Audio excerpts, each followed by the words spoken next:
Hello everyone, LRon here with part 39 of my Minecraft 123.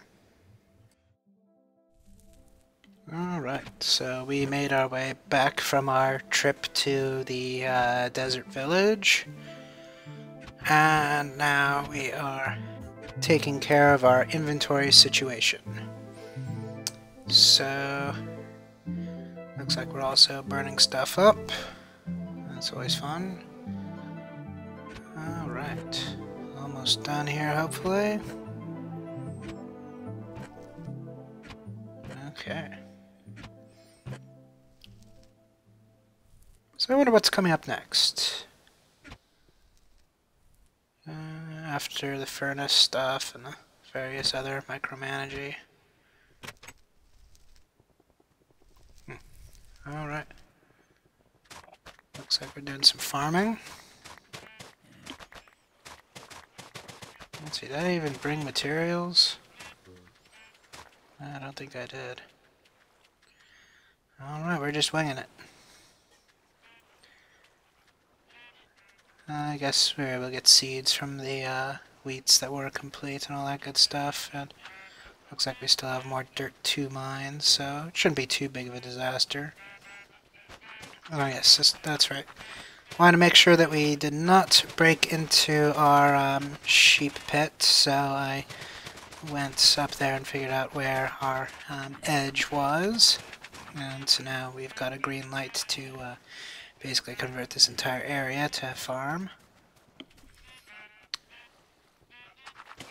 Alright, looks like we got a lot of stone we'll need to convert as well. So let's take care of that. And then at some point I decide that we need lily pads everywhere on the irrigation system. Basically just give complete freedom of movement. Because having to run all the way over to a designated crossing point is not really my idea of fun. And anyone who thinks that it's their idea of fun, well, they're probably a communist. Hate to say it. So, now we're going to do a little bit of nighttime farming because, hey, it's been safe so far, so it must be safe. That's terrible logic, but, well, it's worked so far. So now let's breed some more cows, steal some eggs. Oh, got a freebie from one of the externals. And, yes, so this is where I'm going to make a nice little path that leads over to our little doorway that takes us to the spawners. A little excessive, probably. Cutting through the entire mountain is kind of a bigger task than I was expecting, but it is what it is. I probably should have just built around it, but I built through it. I don't think I ever ended up surveying exactly how thick this thing was. So that's probably why I elected to go through instead of around. But on the upside, we have technology and we're able to play this at 4x speed. And if this was a colossal, like, mountain range, like, you know, the Appalachians, or, you know, Rocky Mountains, or, you know, Himalayas, then we can even employ even more time-saving tactics, like my my 4-screen gambit, and even the 9-screen gambit if we want to feel ambitious. In my Total Terraria World Annihilation, I ended up eventually deciding that, you know, the project was taking too long and it was, you know, draining me, probably boring everyone, and so I ended up deciding to basically have 4 and then eventually 9, but let's worry about the 4 case because it's easier to describe. So basically, I took my stretch of 40 minutes, which would be 10 minutes, 10-minute video that's running the 4x stuff, and that would only take up the top left portion of the entire screen. And then I would take the next 40 minutes condensed down to 10 minutes and put that in the top right. And then I do the same for the third and fourth set, and so we would have 4 separate 10-minute blocks, or I guess technically 40 minutes of gameplay showing at the same time.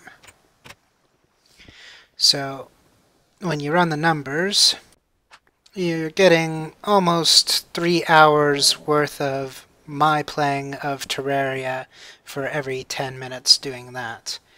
And then things went crazy when we put 9 screens on simultaneously. That really helped out towards the tail end because that project was taking forever and I didn't really want to do it anymore. I don't think anybody that was watching it really wanted to watch it anymore. I just have loyalty of, when I say I'm going to do a project and I define the goals of the project, I'm going to finish the project. And that was just a technique to make it work.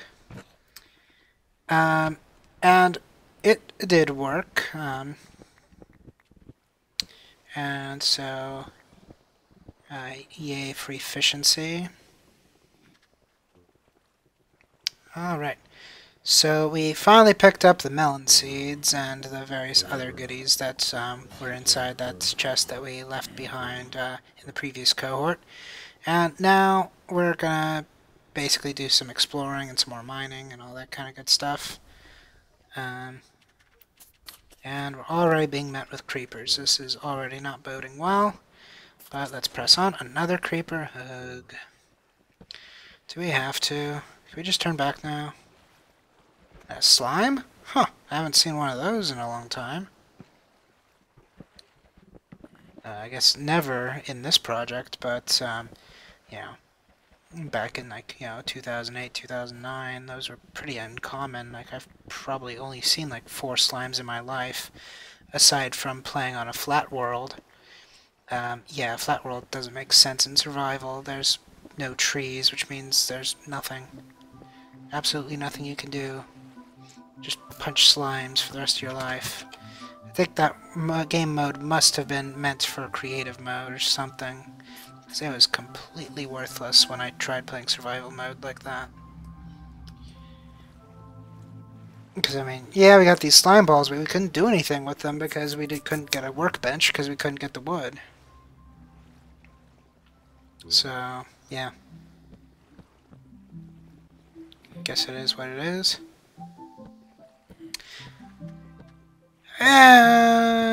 We could go back and regroup and stuff, but no, I think we're gonna get to an end soon, right?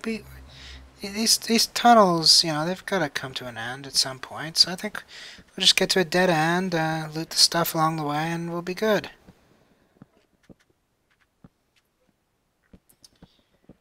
This was an interesting little area. Almost like a central docking station or something, back before this place was abandoned. At some point I decided I might as well mine all this iron out. Guess I felt safe from creepers at that point. Which, of course, feels completely out of character for me, given the fact that I never feel safe from creepers, except when I had that one mod in 1.2.5 that made the creepers go senile. Those were the good old days. I wish I was back in those days. Well, that's about it for this video. I'll see you next video. Almost said good luck, have fun right there.